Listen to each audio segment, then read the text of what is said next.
नमस्कार। RRB group D के exam चल रहे हैं और सबके मन में भाई एक ही सवाल है। तो आज के इस विश्लेषण में हम ठीक उसी सवाल का जवाब ढूंढने वाले हैं। यही है वो $1 मिलियन क्वेश्चन, है ना।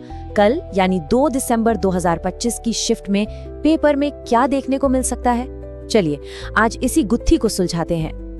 देखिए, इसका जवाब कोई तुक्का लगाने से नहीं मिलने वाला। जवाब छिपा है 1 दिसंबर को हुए पेपर के पैटर्न में, और आज हम उसी पैटर्न को डिकोड करेंगे। तो सबसे बड़ा राज यही है, आरआरबी एक प्रिडिक्टेबल पैटर्न को फॉलो करता है। मतलब अगर आज एक टॉपिक से सवाल आया है तो पूरी संभावना है कि कल उसी से जुड़े किसी दूसरे टॉपिक से सवाल आएगा। बस यही वो चाबी है जिससे हम अगले पेपर को अनलॉक करने वाले हैं। चलिए अब सीधे मुद्दे पर आते हैं और देखते हैं कि ये पैटर्न काम कैसे करता है। हम शुरुआत करेंगे साइंस से, क्योंकि ये सबसे जरूरी हिस्सा है और यहीं पर ये पैटर्न सबसे साफ दिखाई देता है। यहाँ देखिए, पैटर्न एकदम क्लियर है। 1 दिसंबर को अवतल दर्पण और प्रिज्म से सवाल पूछे गए, तो इसका सीधा सा मतलब है कि कल के लिए उत्तल दर्पण, लेंस के फॉर्मूले और हाँ, मैग्निफिकेशन को रिवाइज करना सबसे ज्यादा जरूरी है। और वही कहानी यहाँ भी जारी है। फ्लेमिंग का राइट हैंड रूल पूछा जा चुका है, तो लॉजिकल अगला कदम क्या होगा? जाहिर है लेफ्ट हैंड रूल और राइट हैंड थंब रूल, ये तीनों आपस में जुड़े हुए हैं। देखिए, कुछ सिद्धांत तो सदाबहार होते हैं और ओम का नियम यानी V=IR उन्हीं में से एक है। न्यूमेरिकल्स की तो ये जान है, खासकर सीरीज और पैरेलल सर्किट वाले सवालों के लिए। इसे तो भूल कर भी नहीं छोड़ना है। यहाँ भी देखिए कैसे एक से दूसरे पे शिफ्ट हो रहा है। काइनेटिक एनर्जी पूछ ली गई, तो अब पोटेंशियल एनर्जी की बारी है। और न्यूटन के पहले नियम के बाद एक्शन रिएक्शन वाले तीसरे नियम की संभावना सबसे ज्यादा बन जाती है। F=ma ये इतना फंडामेंटल फॉर्मूला है कि इस पर बेस्ड न्यूमेरिकल आना लगभग तय ही समझिए। भले ये 1 दिसंबर को आ चुका हो, लेकिन इसकी अहमियत इतनी है कि इस पर दोबारा सवाल बन सकता है। अब आते हैं केमिस्ट्री पर। आज मास नंबर और आइसोबार्स के बारे में पूछा गया, तो कल के लिए इसके पैरेलल कॉन्सेप्ट्स यानी एटॉमिक नंबर और आइसोटोप्स जैसे कि कार्बन 14 पर फोकस करना है। इस लिस्ट पर एक नजर डालिए।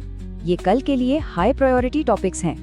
एसिटिक एसिड जैसे कॉमन एसिड, खून और नींबू के पीएच मान और प्लास्टर ऑफ पेरिस का फॉर्मूला, ये वो सवाल हैं जो सीधे सीधे पूछे जा सकते हैं। बायोलॉजी में सेल ऑर्गेनेल्स पर फोकस है। एंडोप्लाज्मिक रेटिकुलम के बाद सेल का पावर हाउस यानी माइटोकॉन्ड्रिया और लाइसोसोम जिसे सुसाइड बैग भी कहते हैं अगली पसंद हो सकते हैं। और हाँ, प्लांट्स में जाइलम और फ्लोएम के फंक्शन को मत भूलिएगा। ह्यूमन बायोलॉजी की बात करें तो कल की शिफ्ट के लिए 2 हॉट टॉपिक्स हैं। पहला डाइजेस्टिव सिस्टम और दूसरा विटामिन और उनकी कमी से होने वाली बीमारियां जैसे रिकेट्स या बेरी। इन पर सवाल आने की पूरी संभावना है। ठीक है, तो अब साइंस से हटकर जरा देखते हैं कि जनरल नॉलेज और करंट अफेयर्स में क्या पैटर्न बन रहा है। यकीन मानिए, यहाँ भी वही लॉजिक काम करता है।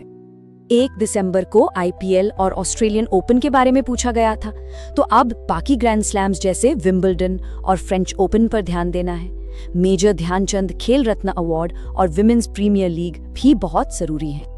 अपॉइंटमेंट्स की बात करें तो अगर आज वित्त आयोग के बारे में पूछा गया है, तो कल इलेक्शन कमिश्नर, डीआरडीओ या आईएसआरओ के चीफ या फिर सीएजी जैसे बड़े पदों के बारे में सवाल आ सकता है।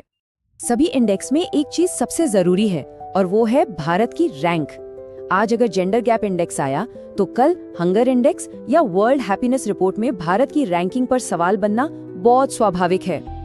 चलिए अब आखिरी सेक्शन पर आते हैं और देखते हैं कि एग्जाम से ठीक पहले की रणनीति क्या होनी चाहिए। यहाँ कुछ सीधी और काम की सलाह है। ये 3 बातें गांठ बांध लीजिए। पहली, न्यूमेरिकल्स सीधे फॉर्मूले पर होंगे, ज्यादा घुमावदार नहीं। दूसरी, साइन कन्वेंशन पर खास ध्यान देना है, जैसे कॉनकेव मिरर के लिए F हमेशा नेगेटिव होता है। और तीसरी, ये आरआरबी का एग्जाम है, तो वंदे भारत जैसी लेटेस्ट रेलवे परियोजनाओं पर एक नजर डालना तो बनता है।